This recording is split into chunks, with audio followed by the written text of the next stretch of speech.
Well, Israel's diverse coalition government led by Naftali Bennett and Yair Lapid has collapsed, little more than a year since it was formed in remarkable circumstances when it ended 10 years of rule by Benjamin Netanyahu. Before we get into why Israelis are going back to elections for the 5th time in just 3 years, I thought it would be worth reminding ourselves exactly how it came to be in the first place.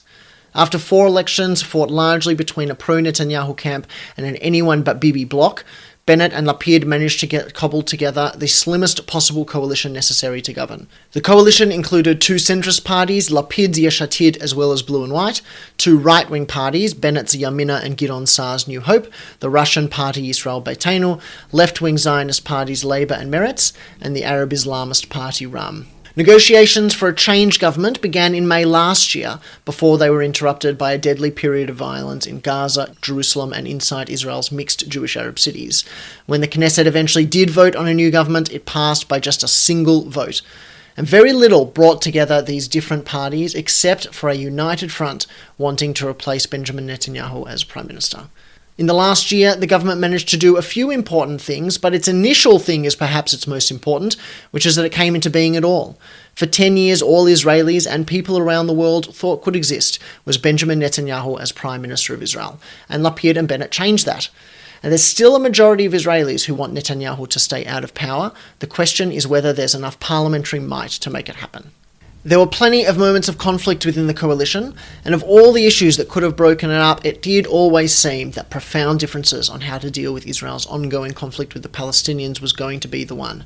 This coalition, after all, had some members deeply committed to Israeli annexation of large swathes of the West Bank, and some who championed the settlement movement their entire lives, sitting with activists who themselves had spent their entire careers opposing the occupation. And the moment it all fell apart was last week's bill to renew the emergency regulation, which allows for Israelis living in the West Bank to be governed by Israeli civil law rather than the martial law which Palestinians are subject to. Now, this regulation needs to be renewed every 5 years and supports the framework of the 2-tier legal system in the West Bank, which human rights organisations increasingly label apartheid. With renewal falling on this tenuous coalition, a few government MKs from Meretz and Ram decided to vote against, siding with the right-wing parties, which, while they of course totally support the legislation, instead decide to vote against it as a bloc to try and bring down the government. And it seems they were successful.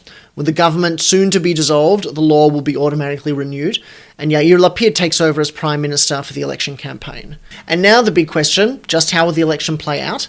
And the short answer is, it's way too early to tell.